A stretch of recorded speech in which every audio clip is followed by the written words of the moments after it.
बहुत बहुत स्वागत है आपका। और आज आप सुनने जा रहे हैं डॉक्टर प्रदीप सिंह धालीवाल की फरमाइश पर सुरेंद्र मोहन पाठक का लिखा हुआ नावल 50-50। उम्मीद करती हूँ आप सब लोग इसे पसंद करेंगे और अपनी राय मुझे ज़रूर बताएंगे, जिसका मुझे इंतज़ार रहता है। तो शुरू करते हैं नावल। रविवार 15 फरवरी, मुंबई। कॉल बेल के जवाब में शोभना ने अपने फ्लैट का दरवाज़ा खोला। सामने एक नितांत अजनबी व्यक्ति मौजूद था। शोभना ने सशंक भाव से सर से पांव तक उस पर निगाह दौड़ाई। वो कोई 40 साल का व्यक्ति था जो हौले हौले हाफ रहा था और बहुत बौखलाया सा लग रहा था। आंखों पर वो मोटे लेंसों वाला निगाह का चश्मा लगाए था और जिस्म पर एक चेक की पूरी बाह की कमीज़ और डेनिम की नीली जीन्स पहने था। शोभना की पैनी निगाह के नीचे उसने नर्वस भाव से पहलू बदला और होठों पर जबान फेरी। फरमाइए, आपका नाम शोभना शेट्टी है? हाँ। ये फ्लैट आपका है? मेरा नहीं है, किराए का है। लेकिन आप यहाँ रहती हैं? जाहिर है, तुम्हारे कॉल बेल बजाने पर अभी दरवाज़ा खोला ना मैंने। ऐसा तो कई बार कोई मेहमान भी कर सकता है ना। मैं मेहमान नहीं हूँ, शोभना शेट्टी हूँ और मेरे सिवाय यहाँ कोई नहीं है। अच्छा, यानी कि मैं सही मुकाम पर पहुँचा हूँ। पहलियाँ मत पूछाओ मिस्टर, जो कहना है साफ कहो। वो क्या है कि अपना नाम बताओ। मेरा नाम मोडक है। क्या चाहते हो? कुछ नहीं, मेरे पास आपके लिए एक चिट्ठी है, वो आपको देना चाहता हूँ। चिट्ठी? हाँ जी, मैं दस्ती लेकर आया हूँ। किससे? कहाँ से? गोवा से, जामंतराव पाटिल से। शोभना सकपकाई। उसने एक बार फिर गौर से उस व्यक्ति की ओर देखा, फिर चौखट से एक तरफ हटते हुए बोली, आओ भीतर। नहीं नहीं, मैं चलूँगा। पर तुम इतने घबराए हुए क्यों हो? वो क्या है ना कि मुझे लगता है कोई मेरी ताक में है। कौन कोई? पता नहीं, लेकिन मुझे ऐसा लगता है। क्यों भला कोई तुम्हारी ताक में है? महज इसलिए क्योंकि तुम मेरे लिए पाटिल साहब की चिट्ठी लाए हो? हाँ। नॉनसेंस, वहम के शिकार हो। हाँ, हो सकता है, लेकिन आप अपनी चिट्ठी संभालिए। उसने यूं एक बंद लिफाफा शोभना के हाथ में जबरन थमाया, जैसे किसी अवांछनीय वस्तु से निजात पाना चाह रहा हो। अच्छा, तो मैं चलता हूँ, नमस्ते। अरे अरे, रुको तो सही। 1 मिनट रुको प्लीज़। Alright, 1 minute. हाँ हाँ, भीतर आओ। नहीं नहीं, ऐसे ही बोलो, जो कहना है जल्दी कहो। तुम्हें वो कहाँ मिला था? बताया तो, गोवा में। हाँ हाँ, मैंने सुना गोवा में, लेकिन वहाँ कहाँ? फिगारो आइलैंड पर। वो कहाँ है? पणजी से 50 किलोमीटर दूर है। कलंगुट बीच से वहाँ के लिए स्टीमर चलते हैं। मैंने तो कभी उसका नाम नहीं सुना। बहरहाल पाटिल साहब तो मैं उस आइलैंड पर मिले थे। वो वहाँ पर क्या कर रहे थे? भाई मुझे नहीं पता। मेरी तो इत्तेफाकन पायर पर उनसे तब मुलाकात हो गई थी जबकि मैं पणजी का स्टीमर पकड़ने के लिए वहाँ मौजूद था। मैंने उन्हें बताया कि मैं आगे बम्बई जा रहा हूँ, तो उन्होंने मुझे चिट्ठी दे दी। तो अभी वो वहीं हैं? हाँ, हो सकता है। मेरे स्टीमर पर रवाना होने तक तो वहीं थे। वो वहाँ क्या कर रहे थे? बोला ना, नहीं पता। अच्छा, तुम वहाँ क्या कर रहे थे? मैं तो वहाँ किसी से मिलने गया था। मिलकर लौट रहा था कि इत्तेफाकन वो मिल गए। ये चिट्ठी उन्होंने तुम्हारे से मुलाकात होने के बाद तैयार की थी या पहले से उनके पास थी? मेरे से मुलाकात होने के बाद आनन फानन मेरे सामने लिखी और मेरे सामने एक लिफाफे में बंद करके आपका नाम और पता लिखकर मुझे दे दिया। क्या लिखा है चिट्ठी में? मुझे क्या मालूम। आप क्या समझती हैं, मैंने रास्ते में चिट्ठी खोल लेकर पढ़ा होगा? अरे नहीं, मैंने सोचा क्योंकि चिट्ठी पाटिल साहब ने तुम्हारे सामने लिखी थी इसलिए। मेरे सामने लिखी थी, लेकिन मैं नहीं जानता उसमें क्या लिखा था और जानने की कोशिश भी नहीं की थी। ओह, मैं चला। तत्काल वो वापस घूमा और सीढ़ियों की तरफ बढ़ चढ़ा। कुछ क्षण के बाद वो दृष्टि से ओझल हो गया। फिर सीढ़ियों पर नीचे को उतरते कदमों की आहट शोभना को मिली। हाथ में चिट्ठी उलटती पलटती शोभना अनिश्चित सी चौखट पर खड़ी रही। तभी मोडक वापस तो लगभग दौड़ता हुआ आया। इस बार वो पहले से कहीं ज़्यादा बौखलाया हुआ लग रहा था। क्या हुआ? वो नीचे तो आदमी है सड़क के पार। वो बिजली के खंभे के नीचे खड़े हैं। वो ज़रूर मेरी ही ताक में है। तुम तो हद से ज़्यादा वहमी आदमी मालूम होते हो। क्यों होंगे भला वो तुम्हारी ताक में? क्या किया है तुमने? पराए शहर में सिर्फ अपने एक दोस्त के कहने पर तुमने एक चिट्ठी यहाँ डिलीवर की है, बस इतने में कोई तुम्हारी ताक में हो गया? मैडम, मेरा दिल गवाही दे रहा है कि ऐसा ही है। उफ, बहुत ही ज़्यादा डरपोक इंसान हो। हाँ, यही समझ लीजिए। इस इमारत का पिछवाड़े से भी कोई रास्ता है? हाँ, है तो सही। किधर से है? आओ दिखाती हूँ। शुक्रिया। वो शोभना के पीछे फ्लैट में दाखिल हुआ तो शोभना ने फ्लैट का दरवाज़ा भीतर से बंद कर लिया। बैठक लांग कर वो किचन में पहुंची, जिसके पल्ली तरफ का दरवाज़ा एक बालकनी पर खुलता था और उस बालकनी के बाजू में नीचे ऊपर जाती लोहे की गोल सीढ़ियाँ थीं। शोभना ने सीढ़ियों की तरफ इशारा किया। इनसे पिछली गली में पहुंच जाओगे, ओके? मोडक ने सहमति में सर हिलाया और सीढ़ियों की तरफ लपका। अगले ही क्षण वो वह जा। शोभना वापस फ्लैट के प्रवेश द्वार पर पहुंची। बाहर निकलकर वो सीढ़ियों के करीब तक गई और वहां से उसने 2 मंजिल नीचे सामने सड़क पर झाँका। वहां बिजली के खंभे के नीचे 2 आदमी तो मौजूद थे, लेकिन वो सिगरेट के कश लगाते महज आपस में बतिया रहे थे। उनमें से एक के सर पर कंधों तक आने वाले लंबे बाल थे, जबकि दूसरे के अधगंजी खोपड़ी सूरज की रोशनी में शीशे की तरह चमक रही थी। खामखा डर रहा था। फिर उसके देखते ही देखते वो वहाँ से हिले और एक तरफ चल दिए। वो वापस अपने फ्लैट में लौटी, एक सोफे पर ढेर हो गई और फिर लिफाफे को उलटने पलटने लगी। हैंड राइटिंग से क्या जान सकती थी वो? जामंत राव पाटिल का हैंड राइटिंग तो वो पहचानती ही नहीं थी। पहले तो कभी उसने यूं उसे चिट्ठी नहीं लिखी थी। कुल जमा 6 महीने से उसकी पाटिल से घनिष्ठता थी। उस दौरान वो बम्बई से बाहर तो कई बार गया था, लेकिन बम्बई से बाहर वो कहाँ जाता था ये ना उसने कभी पूछा था और ना ही पाटिल ने कभी उसे बताया था। वो महज इतना जानती थी कि ऐसे किसी दौरे से वो जब भी लौट के आता था उसकी बाँझें खिला होती थी और जेब नोटों से भरी होती थी, जो कि शोभना के लिए निहायत तसल्ली बख्श सिलसिला था। उसे और क्या चाहिए था? लेकिन चिट्ठी क्यों लिखी? ना सिर्फ लिखी बल्कि ऐसे खुफिया, ऐसे गैर मामूली तरीके से उस तक पहुँचवाई। बड़े सस्पेंस भरे अंदाज से उसने लिफाफे को खोला और उसमें से तह की हुई चिट्ठी निकाली। उसने चिट्ठी को खोलकर पढ़ना शुरू किया। ज्यों-ज्यों वो चिट्ठी पढ़ती गई उसका चेहरा संजीदा होता गया। चिट्ठी खत्म हुई तो उसने उसे फिर से पढ़ा, फिर पढ़ा। आखिरकार उसने चिट्ठी को तह करके अपने ब्लाउज़ के गृहबान में खोस दिया और लिफाफा फाड़ के फेंक दिया। अब क्या करे वो? अकेले पणजी के लिए रवाना हो जाए? उसके दिल ने गवाही नहीं दी। अजनबी शहर में लेने के देने पड़ सकते थे। कोई मुहाफिज, कोई मददगार साथ होना चाहिए था। उसके जहन में अपने उन वाकिफ़कारों की सूरतें घूमने लगीं जो वक्त बेवक्त ज़रूरत पे उसके काम आ सकते थे, उसके मुहाफिज और मददगार बन सकते थे। ऐसी एक सूरत धर्मेश ठाकुर की थी।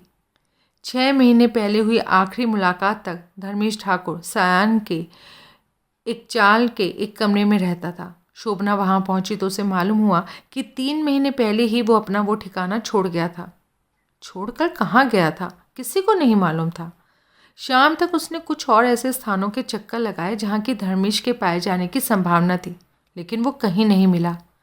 अब उसकी तलाश का एक ही तरीका मुमकिन था। वो एक रेस्टोरेंट में पहुंची जहाँ की पब्लिक टेलीफोन था। वहाँ से उसने बोरी बंदर के इलाके में स्थित सेलर्स क्लब के नाम से जाने जाने वाले बार में फ़ोन लगाया और बार के मालिक खरवड़े से बात करने की इच्छा व्यक्त की। खरवड़े लाइन पर आया तो वो चहकी, बिग बॉस को शोभना का सलाम। शोभना? खरवड़े की सकपकाई सी आवाज़ आई। क्या बात है, पहचाना नहीं अपनी बंदी को? कैसी बातें करती है शोभना, तू भी कोई भूलने वाली चीज़ है। जानकर खुशी हुई। जिस दिन कदरदान ही भूलने लगे उस दिन तो बैराग ही धारण करना पड़ेगा मुझको। अरे बैराग धारण करे तेरे दुश्मन। कहाँ है इस वक्त? तुम्हारे कदमों में ही हूँ, जरा टटोलोगी तो खबर लग ही जाएगी। फैंसी बातें करना तो कोई तेरे से सीखे। बता क्यों फ़ोन किया? अब झूठ क्या बोलूँ, मतलब से ही किया। मतलब? कभी तुमने अपने क्लब में कैबरे के लिए मुझे पेशकश की थी? हाँ की तो थी, लेकिन वो तुझे कबूल कहाँ हुई थी। तू तो जब 7वें आसमान पर उड़ रही थी, किसी पाटिल नाम के उड़न खटोले पर सवार। बॉस, यूं समझो कि सातवें आसमान की हवा तुम्हारी बंदी को रास नहीं आई। ऐसा? हाँ, कहने का मतलब ये है कि अगर वो पेशकश अभी भी बरकरार हो तो उसे मैं अब भी कबूल कर सकती हूँ। ऐसा? हाँ, बोलो क्या कहते हो? कहना क्या है? खड़बड़े तुम्हारा, क्लब तुम्हारा, कहना क्या है? गुड। अब बोल, कब से आ रही है? जब से बिग बॉस का हुक्म हो। शोभना, अगर मेरे हुक्म की बात है तो आज ही आ जा, बल्कि अब भी आ जा। ये वो खड़बड़ी की ज़बानी सुनना चाहती थी। टेलीफोन की तार से बंदी तो नहीं आ सकती बॉस, इसलिए थोड़ा इंतज़ार तो करना पड़ेगा, लेकिन पहुंचूंगी आज ही। 8 बजे से पहले पहुंचना, ताकि आज ही से नया सिलसिला शुरू हो जाए। आज ही से होगा? बढ़िया, इंतज़ार करूँगा मैं। शोभना ने फ़ोन रख दिया। वो वापस दादर पहुंची। तब तक सूरज ढल चुका था और वातावरण पर रात का अंधेरा काबिज होने लगा था। उसने 2 मंजिल सीढ़ियां तय की और अपने फ्लैट के दरवाजे पर पहुंची।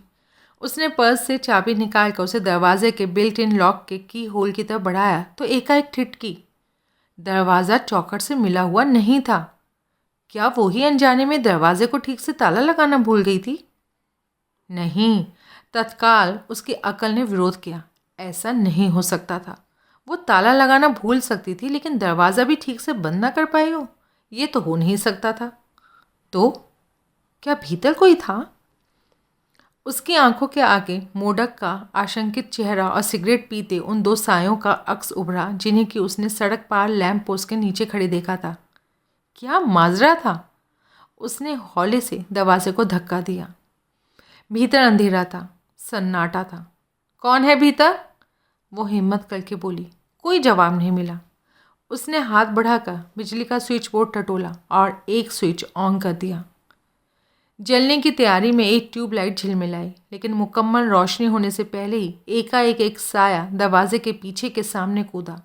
अपने विशाल कंधे से उसने जोर से शोभना को धक्का दिया और फिर खुले दरवाजे से बाहर छलांग लगा दी। शोभना भर भराकर एक तरफ गिरी। जब तक वो उठकर सीधी हुई तब तक वो साया कब का वहाँ से कूच कर चुका था। ट्यूबलाइट तब तक ठीक से जल चुकी थी। शोभना अपने आक्रमणकारी की सूरत तो नहीं देख पाई थी, लेकिन उसकी अधगंजी खोपड़ी की एक झलक उसे फिर भी मिली थी। तब उसकी निगाह ड्राइंग रूम पर पड़ी। ये देखकर वो भौचक्की रह गई कि वहाँ की हर चीज़ तहस नहस हालत में थी। वैसा ही बुरा हाल उसके बेडरूम और किचन का पाया। ज़रूर वो शख्स बहुत देर से वहाँ घुसा बैठा था, क्योंकि वैसी विस्तृत तलाशी चंद मिनटों में तो नहीं ली जा सकती थी। लेकिन तलाश किस चीज़ की थी? उसका ध्यान उस चिट्ठी की तरफ गया जो अभी भी उसके ब्लाउज में उसके कलेजे के करीब सुरक्षित थी। एक चिट्ठी के लिए इतना हड़कंप? उसे यकीन नहीं आया, लेकिन इतना अगले 5 मिनट में स्थापित हो गया कि वो कोई मामूली चोर नहीं था, क्योंकि वहाँ की हर कीमती चीज़ सुरक्षित थी। वैसे ही सस्पेंस के आलम में उसने सेलर्स क्लब पहुँचने की तैयारी शुरू करी।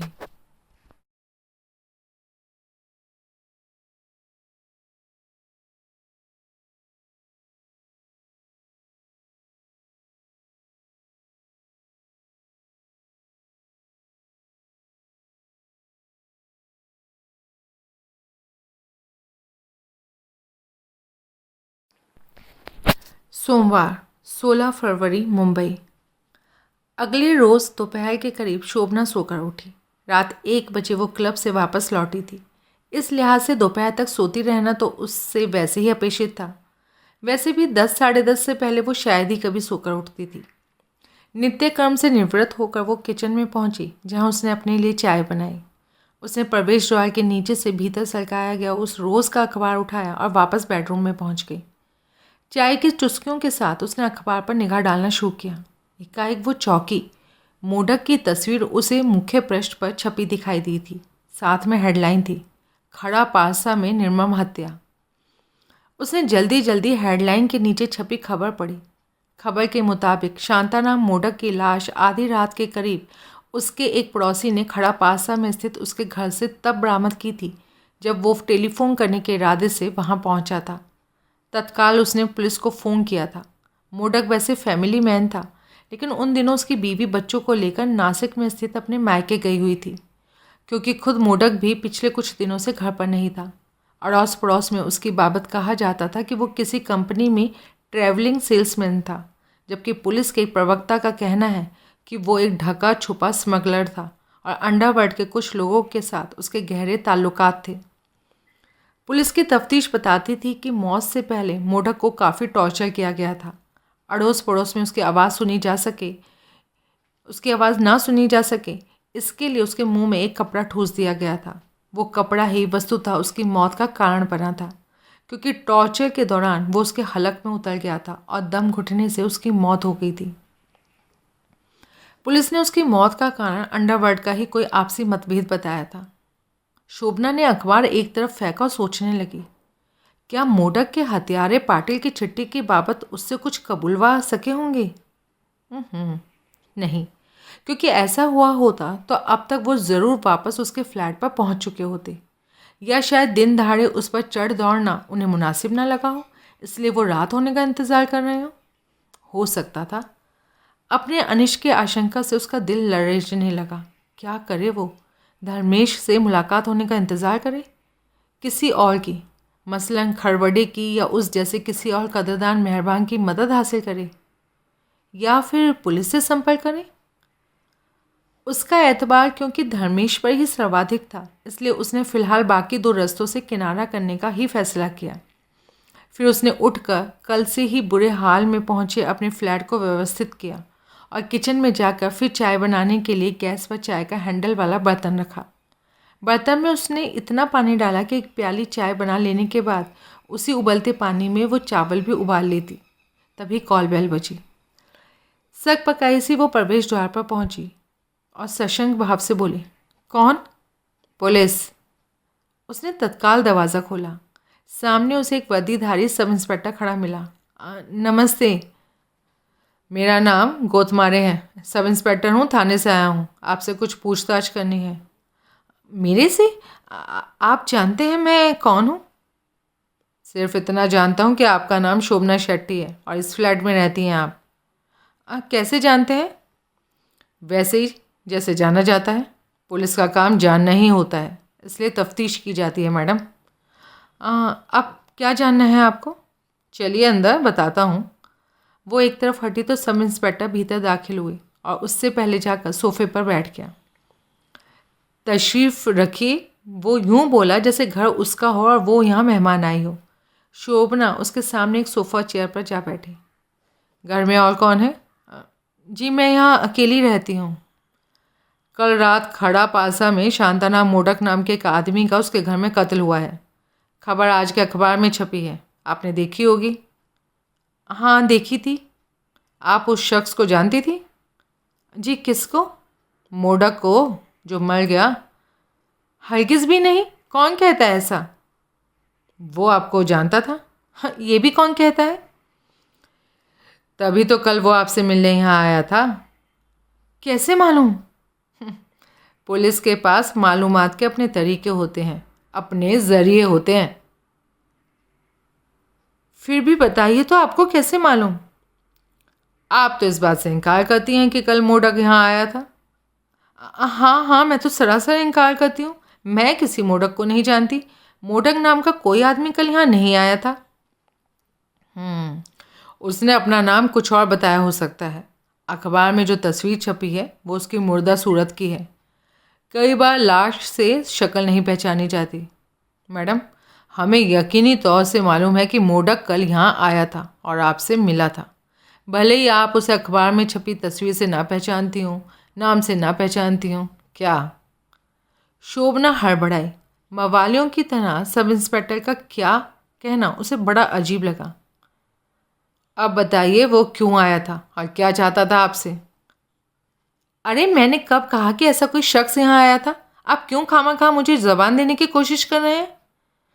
तो आपका यही जवाब है कि मोडक यहाँ नहीं आया था?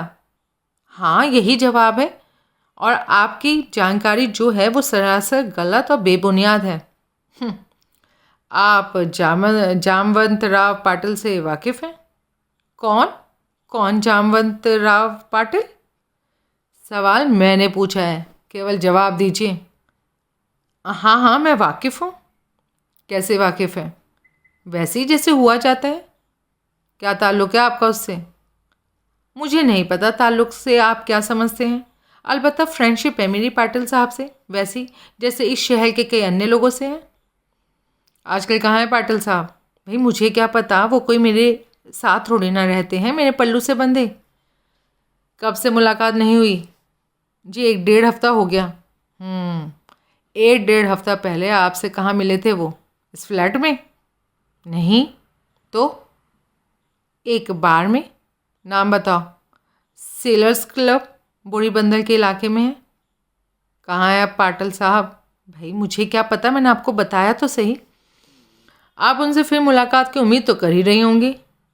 हाँ हाँ, क्यों नहीं, दोस्तों से मुलाकात की तो हमेशा ही उम्मीद रहती है। आप भी तो जाकर मिल सकती हैं उनसे। मुझे नहीं पता वो कहाँ रहते हैं, तो मैं कहाँ जाकर मिलूँ उनसे? वो आपके दोस्त हैं, लेकिन आप ये भी नहीं जानती कि मुंबई में कहाँ पाए जाते हैं। वो क्या है कि उन्होंने अपना एक विजिटिंग कार्ड मुझे दिया था, जो मेरी लापरवाही से कहीं इधर उधर हो गया। कारोबार क्या है उनका? वो भी कार्ड पर ही दर्ज था। इस वक्त तो मुझे याद नहीं, कार्ड मिल जाएगा तो मालूम पड़ जाएगा। मुलाकात के लिए वही संपर्क करते हैं आपसे? हाँ। कैसे? फ़ोन करते हैं यहाँ पर। हाल ही में ऐसा कोई फ़ोन आया? नहीं। 1.5 हफ्ते पहले की पिछली मुलाकात के बाद से उन्होंने आपसे कोई संपर्क नहीं किया? नहीं। टेलीफोन से ना सही, शायद किसी और तरीके से क्या हो? कौन से तरीके से? कोई संदेशा भेजा हो, चिट्ठी भेजी हो? नहीं, ऐसा तो कुछ नहीं है। हमारी तफ्तीश कहती है कि शांताराम मोडक कल दोपहर बाद जब यहाँ आया था तो आपके लिए कोई चिट्ठी लेकर आया था। आप तो फिर उसी जगह पर पहुँच गए। वो चिट्ठी कहाँ है? ऐसी कोई चिट्ठी नहीं है और ना ही कोई मोडक यहाँ आया था। मैं आपको पहले भी कहा था, फिर कहती हूँ। हमारी तफ्तीश तो ये कहती है कि कब को कर लिया आपने ऐसी तफ्तीश? मरने वाले को मरे अभी आधा दिन तो हुआ नहीं, आपने इतनी बातें जान भी ली? कैसे जान ली? हम पुलिस वाले अपनी जानकारी का जरिया नहीं बताया करते। मत बताओ, मैं जानने की कोई ख्वाहिशमंद भी नहीं हूँ, लेकिन जो जानकारी तुम हासिल हुए बताते हो सारी गलत है। मैडम, आप यूँ पुलिस से पीछा नहीं छुड़ा सकती। भाई क्यों छुड़ाना है मैंने पुलिस से पीछा? क्यों पड़ी है पुलिस मेरे पीछे? क्या किया है मैंने? पुलिस उसी के पीछे नहीं पड़ती जिसने कि कुछ किया हो। जानकारी हासिल करने के लिए पुलिस ऐसे लोगों के पीछे भी पड़ती है जिन्होंने जाहिर तौर पर कुछ किया तो नहीं होता, लेकिन जिन्हें पुलिस के मतलब का कुछ मालूम होता है। मुझे ऐसा क्या मालूम है? आपको जामवंत राव पाटिल का मौजूदा पता मालूम है। आप जानती हैं आज की तारीख में वो कहाँ छुपा हुआ है। छुपा हुआ है? किस लिए? मेरा मतलब है वो कहाँ मौजूद है। हमें मिस्टर पाटिल की बड़ी शिद्दत से तलाश है। बताना होगा आपको, कहाँ है वो? क्यों तलाश है? क्या किया है उन्होंने? हर बात बताई नहीं जाती। कमाल है, उस चिट्ठी में पाटिल साहब का मौजूदा अता पता ज़रूर दर्ज होगा और वही देने मोडक कल यहाँ आया था। अव्वल तो ऐसी कोई चिट्ठी है नहीं, होती भी तो उसकी आपको या लिखने वाले से खबर लग सकती थी, या पाने वाले से और या लाने वाले से। लिखने वाले से आपको खबर नहीं लगी हो सकती, वरना आप उसकी बाबत सवाल ना कर रहे होते। पाने वाली अगर मैं हूँ तो मैंने आपको कुछ बताया नहीं। अब बाकी बचा लाने वाला, जो कि कल रात कत्ल कर दिया गया। इंस्पेक्टर साहब, इस लिहाज से आपको ये चिट्ठी वाली बात मालूम हुई तो कैसे हुई? क्या वो पुलिस को अपना बयान देकर मरा था? काफ़ी फिट दिमाग पाया है आपने। दिमाग और फिट? शोभना का माथा फिट हंका। आपने अभी कहा कि आप थाने से आए हैं। कौन से थाने से आए आप? खड़ा पालसा से या दादर से? वो गड़बड़ाया। क्या? मैंने पूछा आप कौन से थाने से आए हैं? खड़ा पालसा से। और आपका नाम गोदमारे है? हाँ। मैं अभी आई। कहाँ जा रही हैं आप? किचन में गैस पर पानी चढ़ाकर आई थी, वो नहा उबल रहा होगा। हो। वो उठकर किचन की ओर बढ़ी। किचन में एक वॉल टेलीफोन लगा हुआ था, जो कि बेडरूम में लगे फ़ोन के साथ पैरेलल में काम करता था। फ़ोन को वो उस सब इंस्पेक्टर की बाबत जानकारी हासिल करने के लिए इस्तेमाल कर सकती थी, लेकिन वैसी नौबत ही नहीं आई। वो किचन में पहुंची तो सब इंस्पेक्टर उसके पीछे पीछे वहां पहुंच गया। शोभना ने टेलीफोन की ओर बढ़ते हाथ को वापस खींच लिया और गैस पर चढ़े बर्तन पर से ढक्कन उठाया। पानी बुरी तरह से खौल रहा था। आप यहाँ क्यों चले आए? वहीं जाकर बैठिए। किस फिराक में हो? उस आवाज़ ने शोभना की सिट्टी पिट्टी गुम कर दी। अब वो अदब वाली सम्रांत आवाज़ नहीं, साफ साफ किसी मवाली की कड़क आवाज़ थी। क्या? चिट्ठी निकाल, वरना अभी इधर खलास करता हूँ। मैं शोर मचा दूंगी तुम यूँ दिन दहाड़े। वो तत्काल खामोश हुई। अब उस शख्स के हाथ में रिवॉल्वर चमक रही थी, जिसकी नाल का रुख शोभना की छाती की तरफ था। क्या क्या करेगी? शोभना ने जोर से थूक निकली। बहुत शानबंती हो चुकी तेरी, निकाल चिट्ठी। तुम पुलिस वाले नहीं हो? बोला ना, बहुत शानबंती हो चुकी। टेम खोटी ना कर, चिट्ठी निकाल। लेकिन निकाल। शोभना ने भयभीत भाव से यूं पहलू बदला जैसे अपने पीछे कहीं से चिट्ठी बरामद करना चाहती हो। फिर उसने गैस पर चढ़े खौलते पानी से भरे बर्तन के हैंडल पर जोर से हाथ मारा। तत्काल बर्तन हवा में उछला और उसके सामने हवा में अर्धव्रत बनाता जा रहा उस शख्स की छाती से टकराया। खौलता पानी बर्तन से उछलकर उसकी गर्दन और मुंह सर पर पड़ा। तत्काल उसके मुंह से घुटी हुई चीख निकली। उसने अपनी गर्दन को एक जोर का झटका दिया तो वर्दी की पीक कैप उसके सर से उछलकर नीचे फर्श पर जा गिरी। साथ ही रिवॉल्वर भी उसके हाथ से निकलकर फर्श पर गिरी। तब शोभना ने उसकी अधगंजी खोपड़ी साफ दिखी थी। वो शख्स चीख रहा था और दोनों हाथों से अपने चेहरे और गले को यूं थपक रहा था जैसे खुद को तमाचे जड़ रहा हो। शोभना ने झपट कर रिवॉल्वर उठा ली। खबरदार, ज़्यादा हिलने की कोशिश करी ना तो गोली चला दूंगी।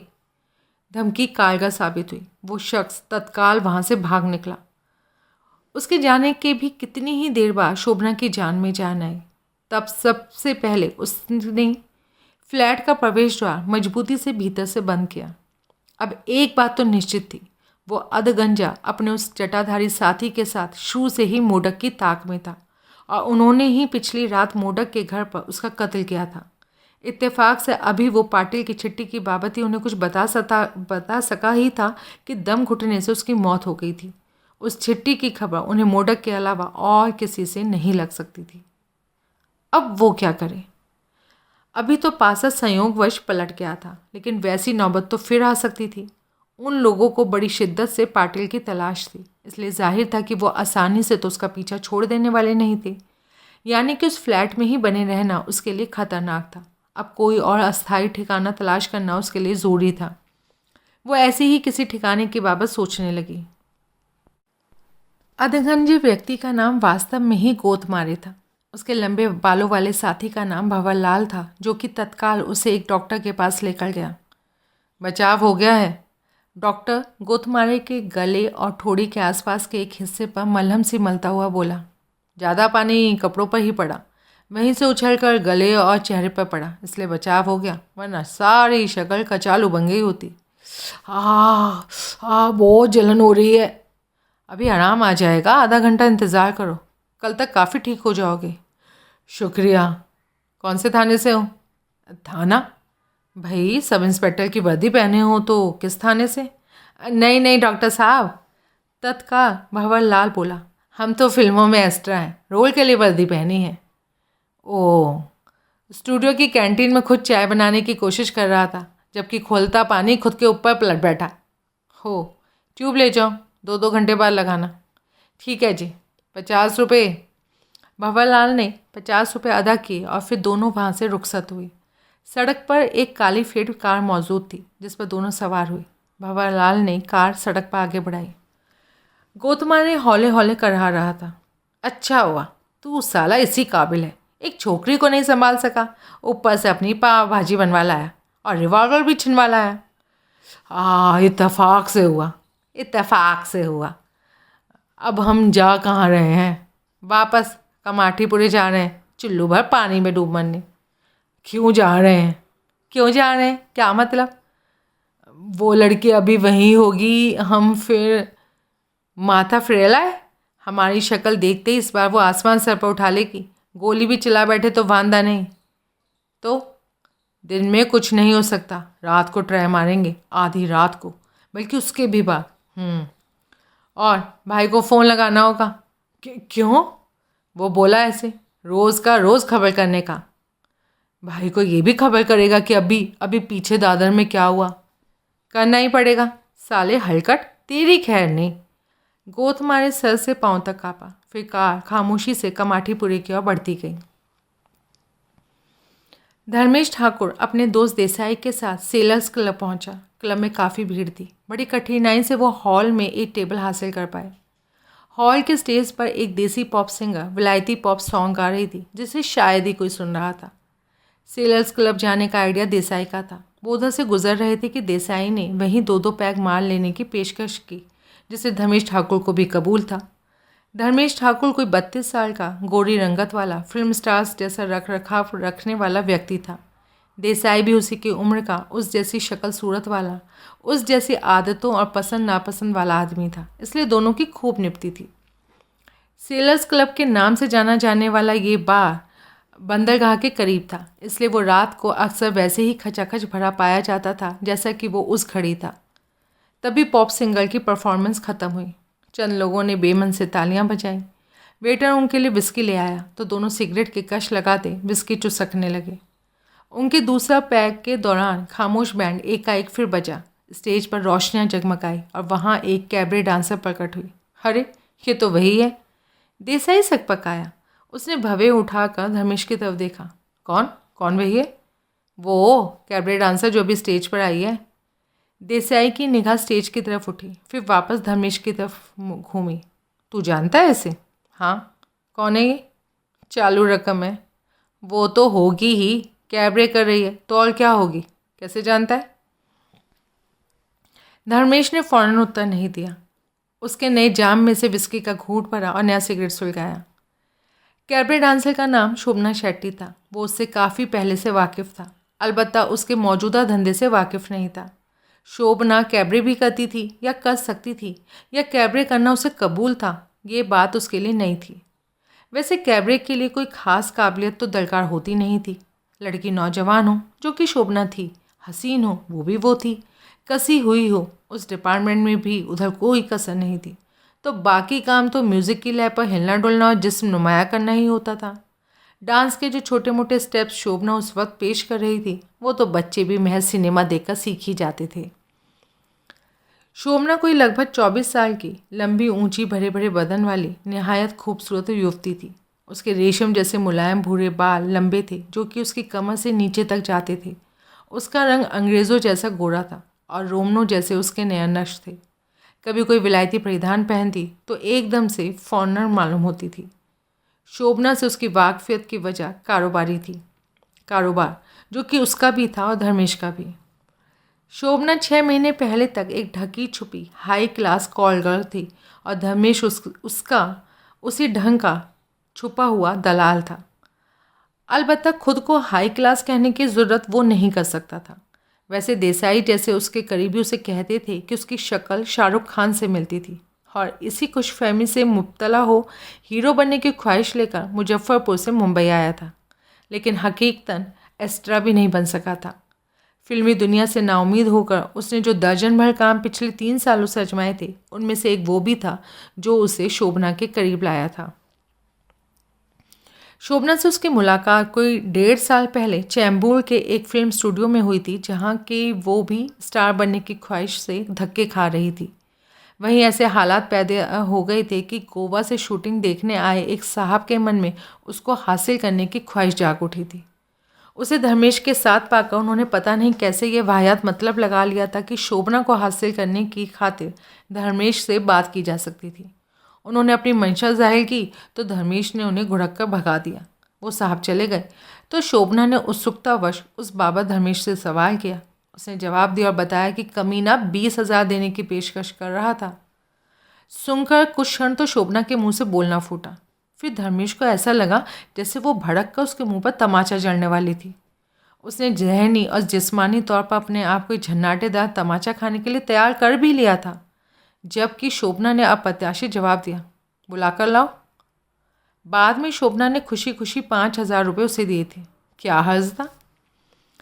जिस आधुनिक समाज में पति पत्नी का दलाल पाया जाता था, बाप बेटी का दलाल पाया जाता था, भाई बहन का दलाल बन जाता था, उसमें उसका एक लड़की से जो कि उसकी कुछ लगती भी नहीं थी, जिसे कि 1.5 साल से वो पहले जानता भी नहीं था। दलाली खाना क्या बड़ी बात थी। बहरहाल उस वाक़ये के बाद आइंदा काफ़ी अरसे तक, 6 महीने पहले तक, बहुत खामोशी से, बहुत एहतियात से और बहुत कामयाबी से वो सिलसिला चला। यानी कि शोभना शेट्टी लिमिटेड क्लाइंटेल वाली हाई क्लास कॉल गर्ल, जिसकी एक रात की फ़ीस 20 से 30 हज़ार तक, और धर्मेश ठाकुर उसका मैनेजर। दलाल से तो अच्छा ही शब्द था। फिर एकाएक उस सिलसिले में विघ्न आ गया। शोभना ने उसे नोटिस दे दिया कि न सिर्फ वो सिलसिला बंद समझे, बल्कि अगर वो उसका खैर ख्वाह था तो आइंदा कभी उसके पास भी न फटके। उसने पूरी शराफत से शोभना के हुक्म की तामील की। शोभना के ही सदके 4 पैसे उसके पास जमा हो गए थे, इसलिए फ़िलहाल तो उसे किसी माली तंगी का सामना नहीं करना पड़ा था।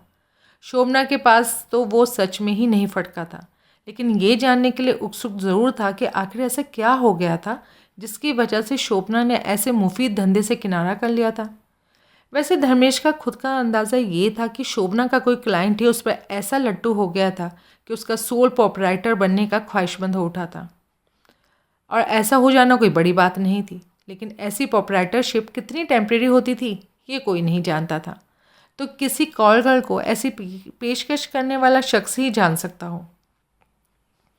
अब 6 महीने बाद शोभना शेट्टी उसे सेलर्स क्लब में कैबरे करती दिखाई दे रही थी। भीड़ू, मैंने तेरे से एक सवाल पूछा था, देसाई बोला। अरे यार, मामूली जान पहचान है। जिन दिनों मैं हीरो बनने की ख्वाहिश में स्टूडियो दर स्टूडियो धक्के खाया करता था, उन दिनों ये भी मेरे ही जैसे गर्दिश के दौर से गुजर रही थी। ओह, फिर भी तेरे से तो अच्छी रही। ये कैबरे डांसर तो बन गई, तू तो कुछ भी ना बन सका। बरोबर बोला यार। इतना ही जानता है तो चालू रकम कैसे बोला? अरे अंदाज़ा लगाया। कैसे? कैबरे के धंधे में होगी तो चालू चालू तो होगी ही ना। कोई ज़रूरी भी नहीं।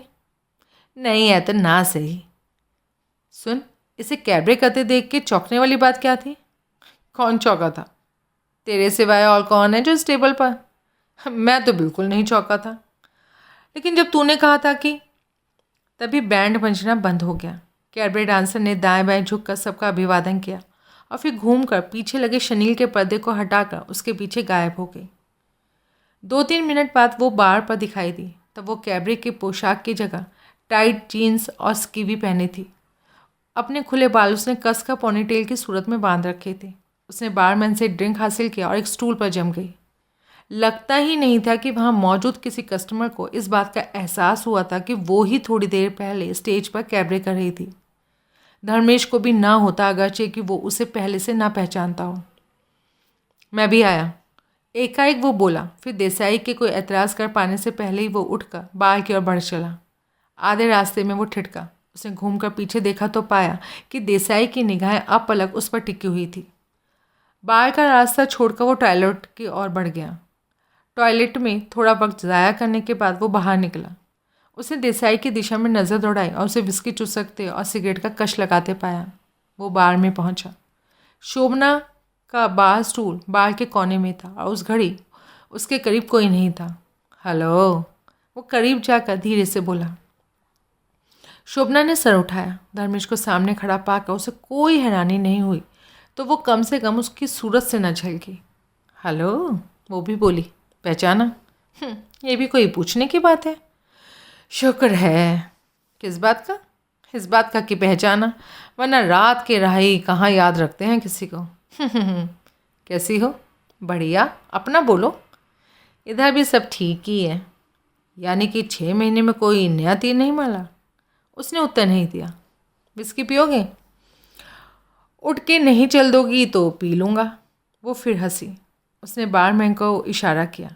बारमैन ने धर्मेश को भी ड्रिंक सर्व किया। उसने उसी के साथ चीयर्स किया। क्या किस्सा है? कौन सा? तुम्हें मालूम है, मेल ट्रेन जैसा धंधा छोड़कर मालगाड़ी क्यों पकड़ ली? जानना चाहते हो? हाँ। तो फिर दोस्त को चलता करो। यानी कि शुरू से तुम्हारी निगाह मुझ पर थी? तुम्हारी भी तो थी। तुम्हारी बात और है। स्टेज पर तुम एक ही थी, बार में तो मेरे जैसे 100 होंगे। अपने कहीं निगाहों से छुपते हैं? अपने करीबी क्या नहीं हो? कह नहीं सकता। हाँ बराबर हो। दोस्त को चलता करो, फिर मिलकर बैठकर बातें करेंगे। खूब गुजरेगी जो मिल बैठेंगे दीवाने दो। ऐसे कैसे चलता होगा वो तुम्हें मालूम होगा। ये तो तुम्हारी प्रॉब्लम है। और कहाँ मिल बैठेंगे? मेरे घर पहुँचो। तुम्हारे घर? कहाँ है तुम्हारा घर? वहीं जहाँ पहले था। यानी कि वो दादा वाला फ्लैट अभी भी तुम्हारे कब्ज़े में है? हाँ। कमाल है, कभी चक्कर नहीं लगाया वहाँ? लगाया होता तो तुम्हें मालूम होता। हाँ ये भी ठीक है। जब तुमने कह दिया था कि मैं तुम्हारे पास ना फटकूं तो मैं ऐसा भला। I understand. मैं तुम्हारी शुक्रगुजार हूँ कि तुमने मेरा कहना माना, मेरी बात रखी। कोई दूसरा होता तो पीछे ही ना छोड़ता। I am very thankful to you. तो तुम चल रही हो ना मेरे साथ?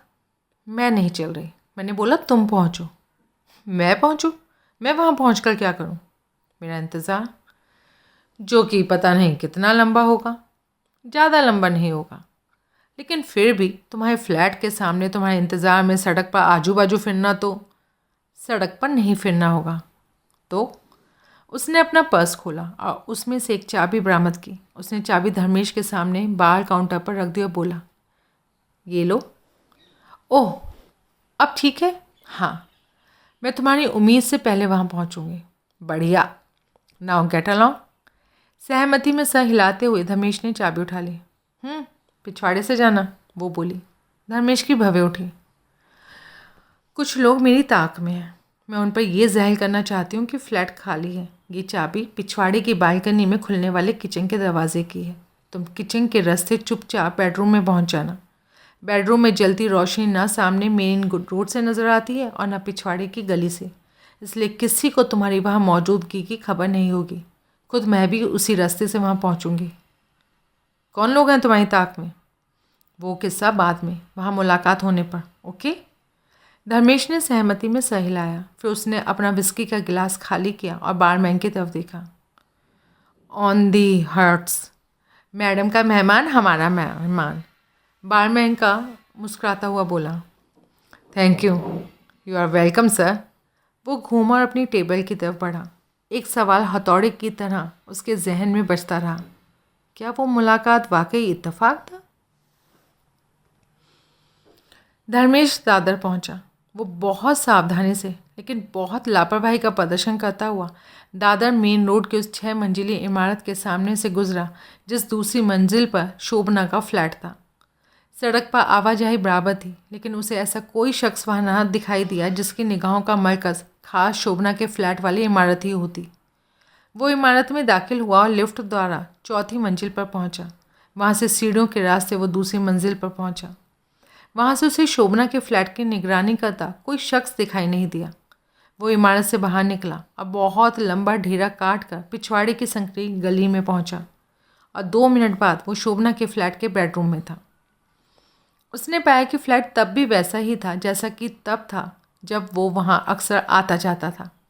पिछले 6 महीनों में शोभना ने कोई तरक्की की थी तो उसकी चुगली कम से कम वो फ्लैट नहीं कर रहा था। विस्की की बोतल भी उसे किचन के उसी वॉल कैबिनेट में रखी मिली जिसमें कि उसकी मौजूदगी उपेक्षित थी। उसने वो बोतल, जो कि आधी भरी हुई थी, कब्जाई, वहीं से एक गिलास उठाया और वापस बेडरूम में आ गया। वहाँ रखे रेफ्रिजरेटर में उसने ठंडे पानी की बोतल निकाली, अपने लिए एक जाम तैयार किया, एक सिगरेट सुलगाया और फिर डबल बेड पर पसर गया। बेडरूम में टीवी मौजूद था, लेकिन उसने चलाना मुनासिब न समझा। वहाँ रोशनी भी उसने ट्यूब जलाकर करने की जगह एक टेबल लैंप को फर्श पर रखकर ऑन करके की थी। विस्की चुसकता, सिगरेट फूंकता वो शोभना का इंतज़ार करने लगा। वो 12 बजे लौटे। सॉरी, देर हो गई। कोई वंदा नहीं, धर्मेश नशे से थरथराती आवाज़ में बोला। बोतल तलाश कर ली? बड़ी आसानी से, वहीं थी जहाँ हमेशा होती थी। गुड, मुझे तुम्हारा ये एक्शन अच्छा लगा। मुझे तुम्हारा ये कहना अच्छा लगा। वो खामखा मुस्कुराई। खामखाई या शायद आत्मीयता जताने के लिए, पुराने ताल्लुकात को हवा देने के लिए। उसने धर्मेश के हाथ से सिगरेट लेकर उसका एक लंबा कश खींचा, साइड टेबल पर से गिलास उठाकर विस्की का घूंट भरा और धर्मेश के सामने एक कुर्सी पर ढेर हो गई। और धर्मेश को नहीं मालूम था कि उसका वो सवाल किस बाबत था, इसलिए वो बोला, और क्या? जवाब देने की जगह उसने खामोशी से कुर्सी में पहलू बदला। कैबरे डांसर कैसे बन गई? तुम्हारी तलाश में। क्या? फिल्मों की तरह तू कहाँ की गुहार लगाते मुंबई के गली कूचे में धक्के खाना तो सही तरीका नहीं था ना। तो कैसे अच्छा था? सेलर्स क्लब जैसे 1000 ठिकाने होंगे मुंबई में, क्या गारंटी थी कि वहीं मैं मिलूँगा? मिलते तो तुम वहीं पर मुझे। कैसे? क्लब के मालिक खरवड़े का मेरे से वादा था कि अगर मेरी परफॉर्मेंस वहाँ क्लिक कर गई तो वो शहर में मेरे पोस्टर लगवा देगा, अखबारों में इश्तहार छपवा देगा। यूँ किसी पोस्टर से या किसी अखबार के पन्ने से झांकती मेरी सूरत तुम्हें दिखाई देती तो कम से कम एक बार तो तुम सेलर्स क्लब में पहुँचते या नहीं पहुँचते? पहुँचता। बस तस्दीक करने की तुम्हारी जानी पहचानी सूरत ही इश्तहार में, अखबार में छपी थी। लेकिन इत्तेफाक देखो कि क्या खूब हुआ। अभी वहाँ मेरा दूसरा ही दिन था कि तुम खुद ही वहाँ चले आए। मैं बयान नहीं कर सकती कि तुम्हें हॉल में बैठा देखकर मुझे कितनी खुशी हुई थी। उससे ज़्यादा नहीं हुई होगी जो तुम्हें देखकर मुझे हुई थी। लेकिन कैबरे छोड़ भी दिया, मतलब हल हो गया। अब क्या ज़रूरत थी उस नामुराद काम की? थैंक गॉड, ये गुड न्यूज़ दी तुमने मुझे। है तो गुड न्यूज़ ही, तुम्हारे लिए भी और मेरे लिए भी। धर्मेश ने उसकी उस बात का कोई और मतलब लगाया। तुम्हारा एक खास कदरदान कोई दिन जाता होगा जबकि मेरे से ना पूछता हो कि तुम एकाएक कहाँ गायब हो गई थी। साहब बोला कि तुम भाव बढ़ाने की खातिर उससे कन्नी काट रही हो। 30 देने को कह रहा था, जोर देने पर 35 भी दे सकता है। बात करूं? पागल हो या नशा हो गया तुम्हें? मतलब तुम समझते हो कि इस टुच्चे काम के लिए मुझे तुम्हारी तलाश थी? हाँ तो मैं तो ख्याल नहीं करना चाहती कि मैंने कभी वो काम किया था। कैबरे भी तुम्हारी तलाश की खातिर किया। अच्छा वो उस नामुराद काम से जल्दी ही पीछा छूट गया। उसने असमंजसपूर्ण भाव से उसकी तरफ देखा। तुम मेरे करीबी हो? तुम्हारा मतलब है था? अभी भी हो। एक बार बन गए अच्छे ताल्लुकात हमेशा याद आते हैं और अच्छे ताल्लुकात हमेशा याद आते ही रहते हैं। और ऐसे अच्छे ताल्लुकात खामखा नहीं बन जाते। कोई ना कोई कॉमन फैक्टर ज़रूर होता है जो किसी को किसी का करीबी बनाता है। हम दोनों में कॉमन फैक्टर ये था कि हम एक दूसरे के मिजाज को, एक दूसरे की मजबूरियों को समझते थे। हम एक ही तरह से ज़माने के सताए हुए दो शख्स थे। आज भी हैं। मैं तुम्हारे मिजाज से वाकिफ़ हूँ, तुम मेरे मिजाज से वाकिफ़ हो। मेरे कारोबार की वजह से तुमने कभी मुझे हिकारत की नज़र से नहीं देखा। तुम्हारे कारोबार की वजह से मैंने तुम्हें ऐसी नज़र से नहीं देखा। तुमने कभी मुझ पर हावी होने की, मेरा मालिक बनने की कोशिश नहीं की। मैंने कभी ये नहीं सोचा कि तुम कमीशन खाने वाले दलाल थे। हमेशा अपना दोस्त और खैर ख्वाह ही समझा। हाँ तो वो तो मैं हूँ ही। बिल्कुल, तभी तो मुंबई में तुम्हें तलाश करने का अभियान छेड़ा मैंने। ओह, सबसे पहले मैं सायन ही पहुंची थी जहाँ की मेरी जानकारी में तुम रहते थे। लेकिन पता चला वो जगह तुम कब की छोड़ चुके हो। हाँ, 3 महीने पहले छोड़ा। कुछ तुम्हारे सदके और कुछ घड़ियों के स्मगलर के सदके 4 पैसे जास्ती कमा लिए थे, इसलिए छोड़ दिया। अब कहाँ रहते हो? बरसोवा में। वहाँ बीच रोड पर एक 2 कमरे का फ्लैट है जो कि मैंने किराए पर लिया है। गुड, फिर तो तरक्की की तुमने। हाँ, यही समझ लो। अब बोलो क्यों तलाश थी तुम्हें मेरी? बताती हूँ। आजकल क्या कर रहे हो? कुछ खास नहीं, ऐसी टूटे फूटे काम जहाँ कहीं से भी 4 पैसे हासिल हो जाएं। खास कुछ करना चाहते हो? है कुछ खास तुम्हारी निगाह में? है, तभी तो यहाँ बैठे हो। खास क्या? बहुत खास, once in a lifetime जैसा खास। ऐसा? मैं क्या कर सकूँगा वो खास काम? उम्मीद तो है, तभी तो पेशकश है। आई सी। वो कोई मुश्किल या नामुमकिन काम नहीं है। वो ऐसा काम है जिसे कोई भी अंजाम दे सकता है। तो फिर खास मेरी तलाश किस लिए? क्योंकि मैं हर किसी पर तो भरोसा नहीं कर सकती ना। मैं सिर्फ तुम पर भरोसा कर सकती हूँ क्योंकि तुम मेरे परखे और आजमाए हुए आदमी हो। शुक्रिया। अलबत्ता तुम ना मिलते तो किसी और का आसरा ही मुझे लेना पड़ता। लेकिन वक्त कम है, इसलिए मैं तुम्हारी लंबी तलाश में नहीं लगी रह सकती थी। पर शुक्र है तुम मिल गए। अब काम तो बता दो। काम ऐसा है जिसे तुम ठीक से अंजाम दे पाए तो एक बहुत बड़ी रकम तुम्हें एक मुश्त हासिल होगी। सिर्फ मुझे? पागल हुए हो? मैं कोई वॉलंटियर हूँ? हाँ, यानी कि तुम्हें भी। जाहिर है। रकम बोलो। बोलती हूँ, लेकिन पहले घूंट लगा लो, कश लगा लो और कलेजा थाम लो। उसने वैसी कोई कोशिश नहीं की, अलबत्ता सस्पेंस में वो ज़रूर पड़ गया था। बात को जैसे ड्रामेटिक टच वो दे रही थी, उस लिहाज से रकम का लाखों में होना लाजमी था। 25-30 लाख से तो कम क्या ही होगी। अपने हिस्से के तौर पर हासिल होने वाले लाखों के सपने वो देखने भी लगा। वो रकम कहाँ उपलब्ध है वो सिर्फ मैं जानती हूँ, और अब मेरे बताए तुम जानोगे। बस ये समझो कि हाथ बढ़ाना है और वो रकम कब्जे में कर लेनी है। क्या कहीं चोरी वोरी तो नहीं करनी? अरे नहीं, चोरी मेरे बस का काम होता तो आज तक मैं इंतज़ार कर रही होती तकदीर के पलटा खाने का। रकम किसके पास है? जो मुझे देना चाहता है। और क्यों? खामखा ही देगा? ऐसा तो नहीं होता। देना नहीं तो समझ लो कि कुछ सौंपना चाहता है। किस लिए? हिफाजत से रखने के लिए, क्योंकि उसे अंदेशा है कि वो रकम उससे छिन सकती है। यानी कि अमानत के तौर पर वो अपना माल तुम्हारे हवाले करना चाहता है। हाँ, ऐसे ही समझ लो। तो और तुम अमानत में ख़यानत करना चाहती हो। अरे उफ़ो, कोई शख्स एक मोटी रकम मुझे सौंपना चाहता है तो इसका क्या मतलब हुआ?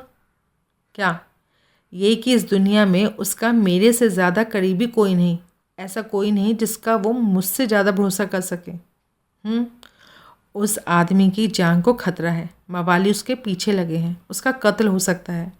ऐसा हो जाने पर उसकी जो रकम मेरे पास मौजूद रहेगी वो मेरे से कौन वसूल करने आएगा?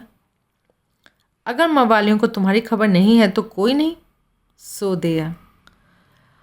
तो तुम कहती हो कि कुछ लोग तुम्हारे पीछे पड़े हैं। अगर वो उसी शख्स की वजह से तुम्हारे पीछे पड़े हैं जो कि अपना माल तुम्हें सौंपना चाहता है, तो ऐसा क्यों कर होगा कि उन्हें तुम्हारी खबर नहीं होगी? और माल की वसूली के लिए वो तुम्हारा भी वही हासिल नहीं करेंगे जो उस आदमी का कर चुके होंगे। वो विचलित दिखाई देने लगे। जवाब दो। जवाब देने से पहले उसने विस्की का एक घूंट भरा, धर्मेश से लेकर सिगरेट का कश लगाया। उन्हें मेरी वैसी खबर नहीं। वो नहीं जानते कि मेरा उस शख्स से क्या रिश्ता है या वो मेरा कितना करीबी है। कहीं से उन्हें उस शख्स के संदर्भ में मेरे नाम की खबर लग गई और वो लोग यूं ही पूछताछ करने के लिए मेरे पास पहुंच गए कि क्या मुझे उस शख्स का कोई मौजूदा अता पता मालूम था। यूं ही? उसने फिर बेचैनी से पहलू बदला। मुझे पूरा किस्सा सुनाओ। शुरुआत इस बात से करो कि कौन है वो शख्स।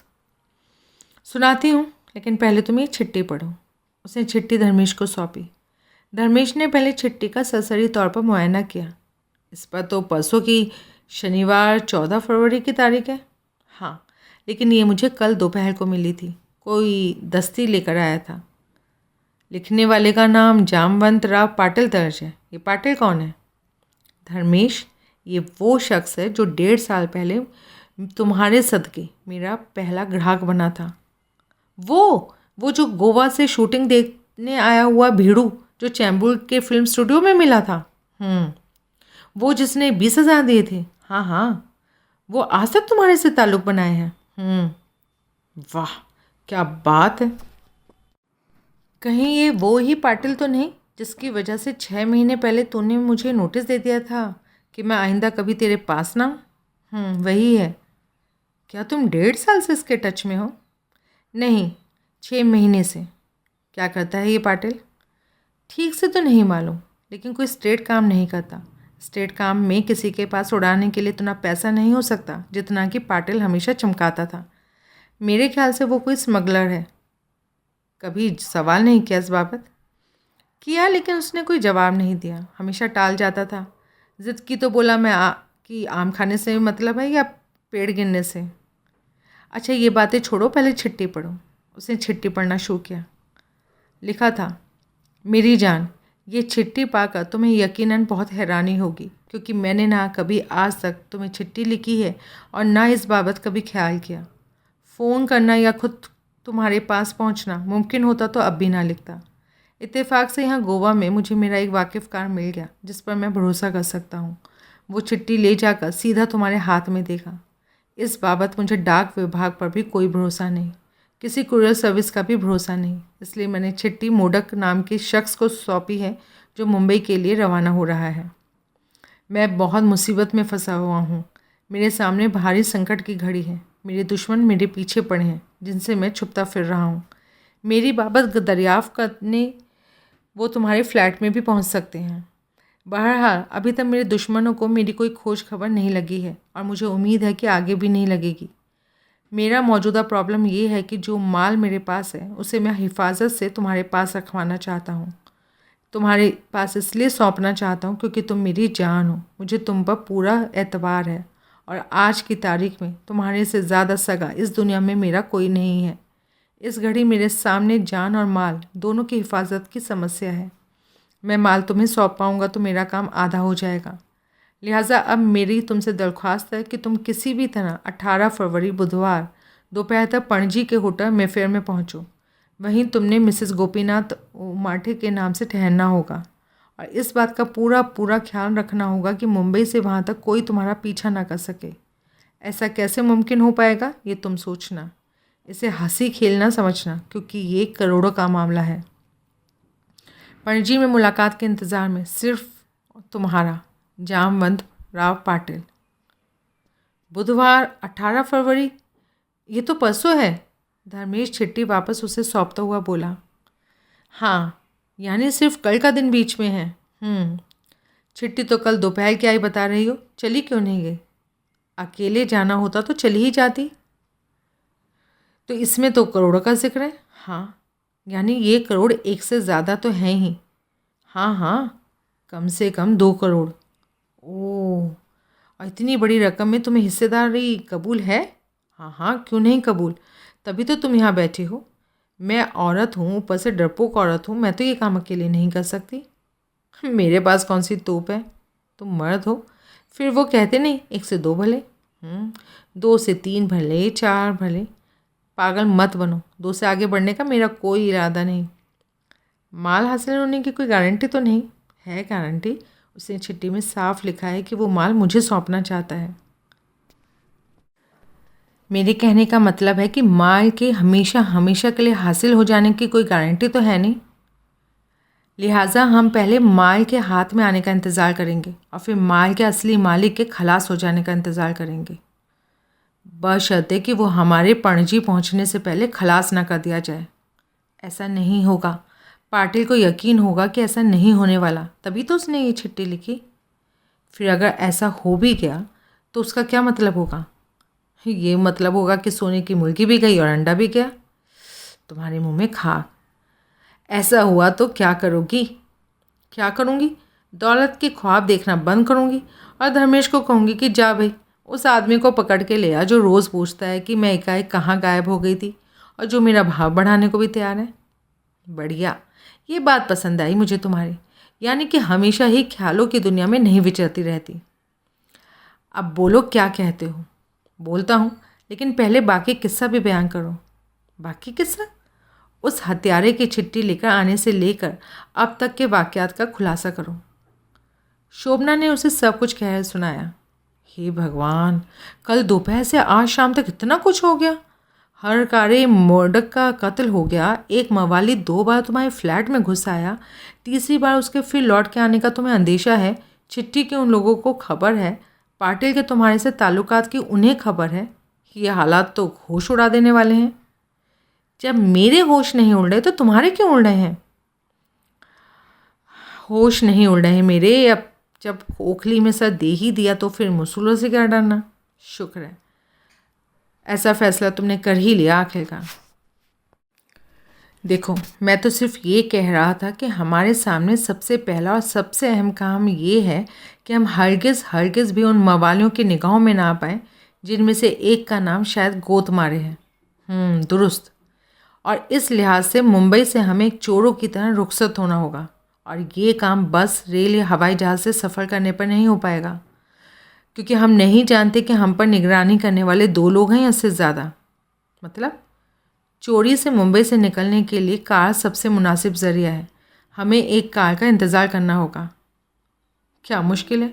कोई भी इंटरेस्ट टूरिस्ट टैक्सी? टैक्सी से नहीं, प्राइवेट कार जिसे कि खुद चला पाएँ।